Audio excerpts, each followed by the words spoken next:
E os pré-candidatos à presidência, os ex-governadores Romeu Zema, do Partido Novo, e Ronaldo Caiado, do PSD, se reuniram nesta semana em São Paulo para discutir uma possível aliança já no primeiro turno da disputa deste ano.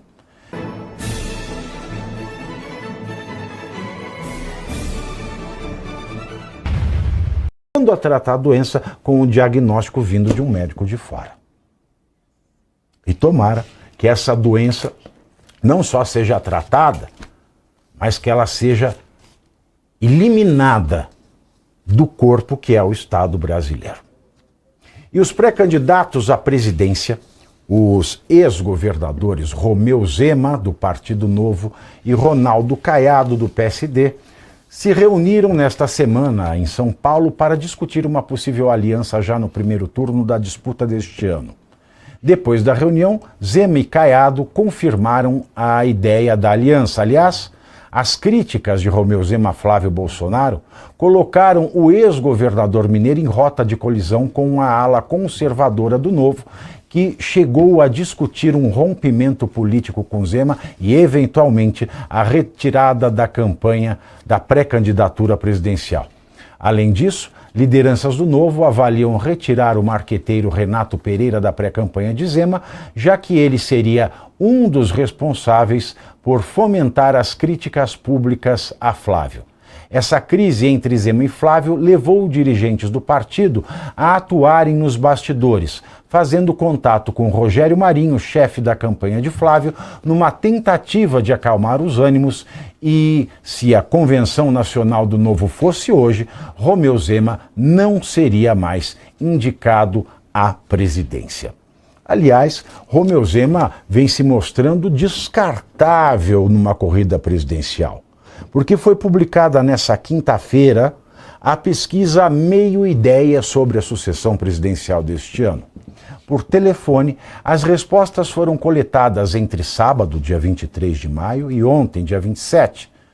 Telefonemas para 1.500 eleitores. E essa pesquisa apresenta a margem de erro de 2,5 pontos percentuais para mais ou para menos.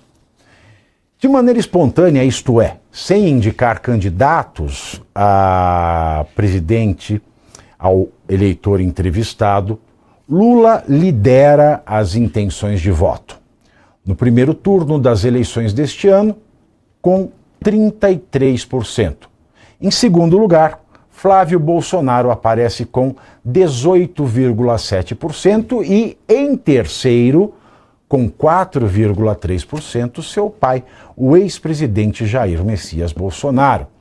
De maneira que, se considerarmos em bloco as intenções de voto no sobrenome Bolsonaro, o candidato do PL teria espontaneamente 23% das intenções de voto.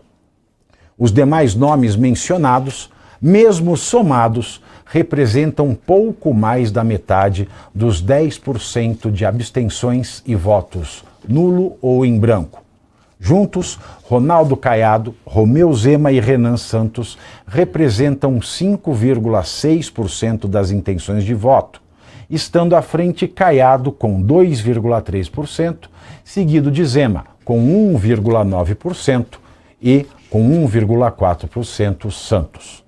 Não souberam responder 24,5% dos entrevistados.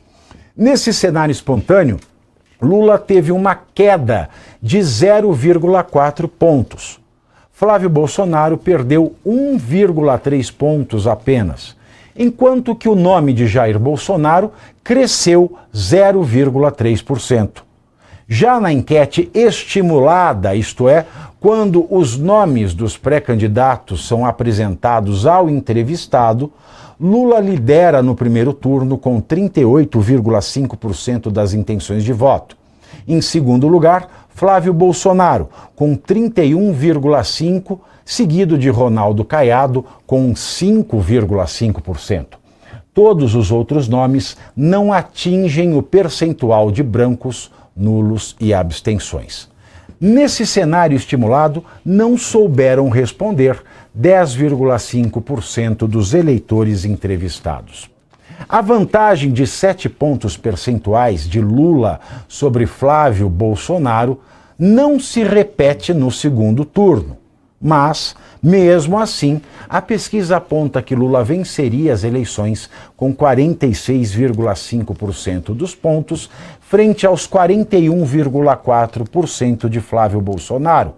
Uma vantagem de 5,1 pontos percentuais que, por 0,1 ponto, não recai em empate técnico.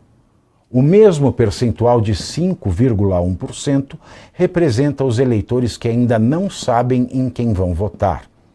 Em um segundo turno com Ronaldo Caiado, Lula venceria com 46% frente a 40% do goiano. O mesmo placar se repete com Michele Bolsonaro como adversária no segundo turno.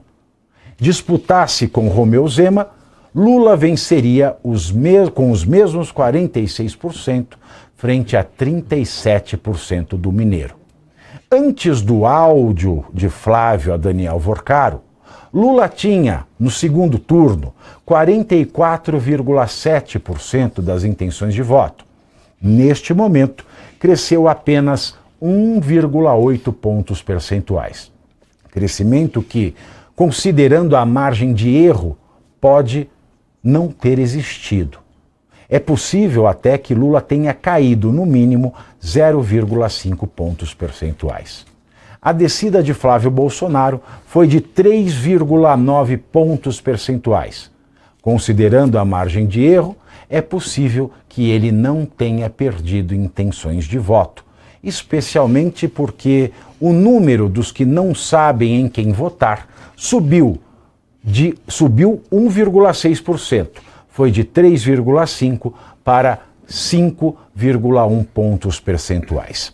Nesse cenário, apenas os extremos do eleitorado mais jovem e do mais velho passou a votar em Lula. No eleitorado de 16 a 24 anos de idade, Flávio caiu de 55,2% para 39,5%, enquanto Lula disparou de 30% para 48,6%. Entre os eleitores de mais de 60 anos, Lula subiu 3,3% e foi para 46,3%. Flávio desceu 4,3 pontos e aparece em segundo com 40,5%. Por orientação política, e esse dado é bastante interessante, enquanto nenhum eleitor de esquerda ou de centro-esquerda vota em Flávio Bolsonaro, 100% vota em Lula. Entre aqueles sem posição política, Lula mantém liderança e avança a cerca de 5 pontos percentuais, enquanto Flávio perde outros 5%.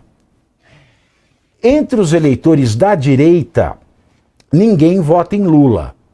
Mas mesmo assim, o Flávio perdeu 4% das intenções de voto, o que pela margem de erro pode não ter acontecido de fato. Já entre os eleitores de centro-direita, o cenário é mais curioso. Flávio ainda lidera, mas com 78,3%. 18% a menos, não, é 48,3%. É isso, certo? Na centro-direita ele lidera com 78,3%. 18% de votos a menos que na última pesquisa. Lula, que não pontuava entre a centro-direita, passou a ter 15,2% dos votos. Pela margem de erro, é possível dizer que entre os eleitores de centro-direita, quem deixou de votar em Flávio correu para votar no Lula no segundo turno da eleição. Por fim, entre os eleitores de centro, Flávio cresceu impressionantes 22 pontos percentuais e lidera entre esses eleitores com 63,9%. Nesse eleitorado de centro, mais impressionante foi a queda de Lula, perdeu 41,7% dos votos. E hoje, com 9,7%, perderia feio até para os votos branco, nulo e abstenções. Por região, Lula e Flávio Bolsonaro seguem empatados no Sudeste. Flávio tem liderança fortalecida no Sul e, apesar de continuar a liderar no Centro-Oeste, perdeu 13,3% dos votos. Lula segue liderando no Nordeste, com 58% das intenções de voto, e passou a liderar no Norte, com 46,9%, frente a 42,2% de Flávio, um empate técnico considerando a margem de erro. No Norte, Lula cresceu quase 20 pontos percentuais, enquanto Flávio encolheu cerca de 15%. Conforme a pesquisa, 38% dos eleitores ainda podem mudar de voto. Se o candidato do PT ao Planalto for Fernando Haddad, a pesquisa aponta empate com Flávio Bolsonaro, 42% a 41,5%. Lula também lidera na rejeição. 46,7% dos entrevistados disse que não devem votar em Lula. Em Haddad, 42%. Em Flávio Bolsonaro, 39,8%. E em Michele Bolsonaro, 26%. Muito embora os percentuais de ruim e péssimo da sua administração terem caído consideravelmente ao longo do mês de maio, para 51,4% dos entrevistados, Lula não merece mais um mandato, mesmo percentual de desaprovação. Lula merece um segundo mandato apenas para o eleitor da região Nordeste do Brasil. Sobre as mensagens vazadas de Flávio Bolsonaro, avorcaram, empatam aqueles que veem exagero da imprensa quanto ao assunto e os que discordam desse exagero, 34% e 36%. 57% dos entrevistados acha que o Congresso deve instalar uma CPI do Banco Master. 45% dos entrevistados acham que a Copa fará com que as pessoas se esqueçam do caso Master. A pesquisa Meio Ideia repete a má-fé de direcionamento negativo contra Flávio Bolsonaro. Importante salientar, João. Pois é, Pavinato, bem completa. O vídeo terminou, mas o debate continua todos os dias às 19h30, 7h30 da noite. Eu estou ao vivo no canal do Metrópolis, no YouTube, analisando os principais acontecimentos da política brasileira com análise afiada, clareza e, espero eu, bom humor. Quer acompanhar ao vivo? Te espero no Pavinato 7h30 no canal do Metrópolis.